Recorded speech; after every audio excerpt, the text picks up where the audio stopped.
Okay, so let's start using this trigonometry, these ratios to find sides of triangles that we're not sure of. So we know our trigonometric ratios can be sort of summarized with SOHCAHTOA. TOA. We've got our sine, our cos, and our tan. So let's consider this triangle.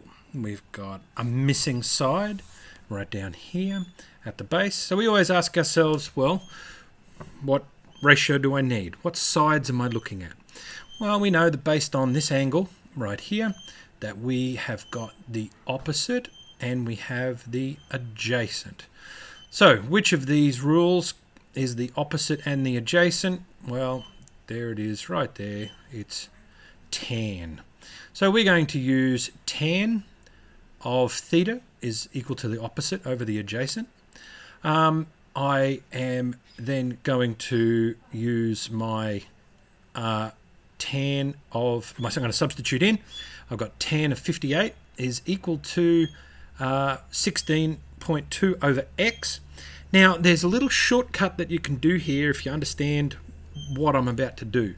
Let me show you what the shortcut is. Okay, so I'm going to end up here. I'm going to end up that x is equal to 16.2 over tan of 58. And if you can see what I did from this step to this step, all I did was swap the position of the tan of 58 and the position of the x. So the tan of 58, which is on the left-hand side, has now ended up as my denominator on the right-hand side. And my x, which was the denominator on the right-hand side, has ended up on the left-hand side. And you might be thinking to yourself, well, is that allowed? Can I just do that? Is that how it works? Well, I can show you the long way. And if you don't really get what's happening, then doing it the long way is probably the way to do it, because it will work. This is just saving some time, some steps. Okay, so here's the long way. Here I am back here in this step here. Now I need to shift this x. I'm going to multiply x by both sides. So I'm going to end up with tan of 58 degrees times x is equal to 16.2.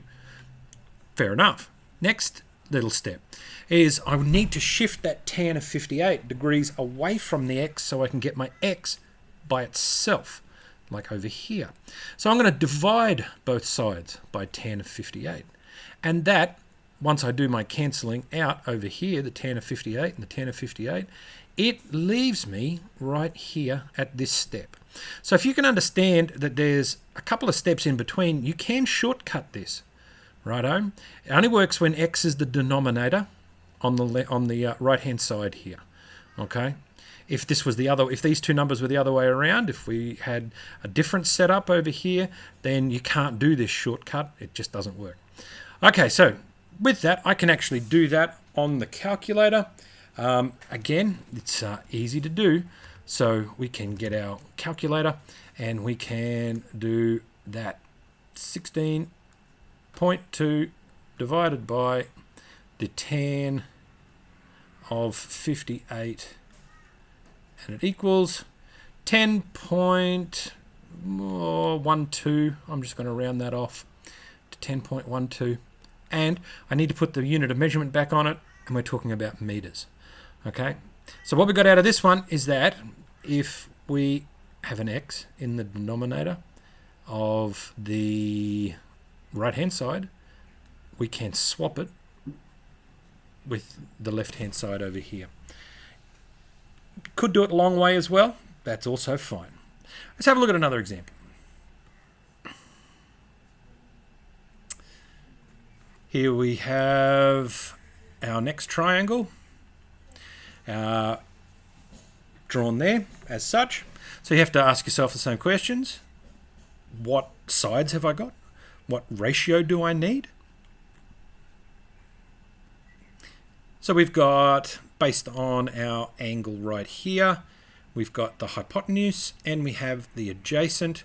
So I know that the one I need is this one, cos. So I can write out that formula. Cos of theta is equal to the adjacent over the hypotenuse. Substitute in my values that I've been given. I need to get x by itself on the right hand side here. So I'm going to multiply both sides by 91. And you can just do that on the calculator over here.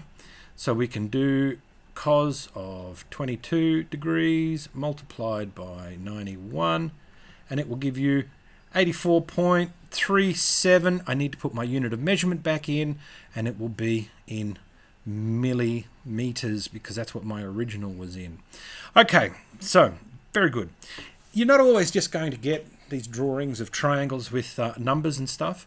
Every now and then you're going to get word problems. Let's give you an example of what one of those looks like. Here's the words. All right, Joe has set out bushwalking. He's using a compass. He's set off on a course of north 70 degrees east, travelling a distance of 5 kilometres from his base camp.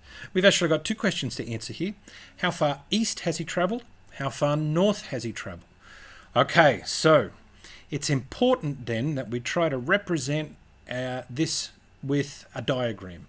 Okay, very important indeed. So the diagram that we're going to use will be a triangle. Oh, there it is. So we're going to have the base camp, which is the point where he's starting from, down here. He has measured 70 degrees towards east from the north. North, it would be up this direction, up here, straight up. And he has measured 70 degrees around this way. Now you'll note my drawing's not to scale, and that's okay. You don't have to have scaled drawings. That's not important in this question. But he has walked 5 kilometres along this 70 degrees towards the east. And he has finished up here. We're being asked how far east has he gone. So in other words, what is the distance from here to here, which I'm calling x. And he's also we're asked how far north has he gone. So from his base camp north, how far has he gone, which I'm calling y. All right, so let me start from probably x. That's where we'll start from. So we need to think about, well, which sides do we have? When we're considering our x value over here, what sides do we have that can help us figure this out? Well, we have an angle and we have a length of a side for the hypotenuse there. So the x is the opposite. So I need the opposite and the hypotenuse. Now I know looking at my SOHCAHTOA, it will be this one, opposite and hypotenuse. Okay, so I'm going to write out that formula. Sine of theta is equal to the opposite over the hypotenuse. I'm going to substitute in my values. I know it's sine of 70 is equal to x over 5, which is what I have there, which is good, very good. I need to get my x by itself, so I'm going to shift that divide by 5, and I'm going to multiply both sides by 5, and I'm going to get sine of 70 times 5 is equal to x. I can do that on my calculator. I will do sine of 70 times 5 is equal to, basically, I'm going to round that off to 4.7 kilometers east. That's the east direction, okay? That's my x. All right, fair enough. I've done that one. Great, I'm halfway done. Let's consider the next part of our question. We've got to figure out how far north has he travelled. So looking at our diagram, and again, ask myself, well, I have my angle here, I have a distance here, and I want to find out this one. So based on the information that I have now, I want to use cos of my angle. Okay, so I'm going to use this formula, that cos of theta is equal to the adjacent over the hypotenuse. I'm going to fill that in, substitute in the values that I have. So cos of 70 will be equal to my unknown over 5. I want my unknown by itself, so I'm going to actually multiply. Oh, goodness. This is crash, but whatever. Hopefully I can fix this. I don't want to have to record again. So let me restart that program in a quick little GIF. And we'll get back to where we were.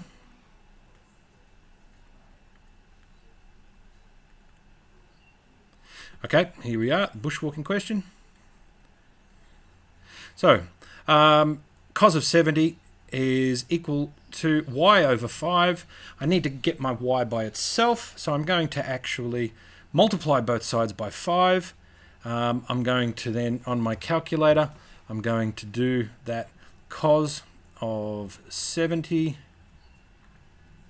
times 5, and it will give me 1.71. I'm pretty happy with 1.71. So there it is right there, 1.71 degrees north. Kilometers north. Okay, now, is that the only way I could have figured that out? Well, the answer is actually no. I didn't have to use trigonometry on the second side. Because if you think about it, if I go back up to this little drawing here, I know that my x was equal to 4.7 kilometers. Now, if you think about what we've done in the past, we could actually use Pythagoras to determine the side of y, and it should be the same answer. So let me show you that really quickly. Pythagoras, we know, is a squared. Make sure you can see it. A squared plus... normally it's c squared equals a squared plus b squared, but I've rewritten it here because I've got a side that's not the hypotenuse as the subject. I can simplify this and say that it is, I want a, that's just what the side I want, and it will be equal to the square root of c squared, which is 5, minus b squared, which was that 4.7 that we had from before. But you'll notice I didn't write 4.7. I kept it as the sine of 70 times 5 squared, and I did that because I rounded off to get 4.7. If I didn't round off, I would have got a different answer. It would be slightly out. But you can see that based on this, you actually do get the correct answer. Let me show you what happens if you round off, though. Here's the calculator. So this is rounding off. It would be the square root of 5 squared minus 4.7 squared, and I would get 1.705, right? Which is slightly different. It's slightly less than the exact answer which I have there on the board.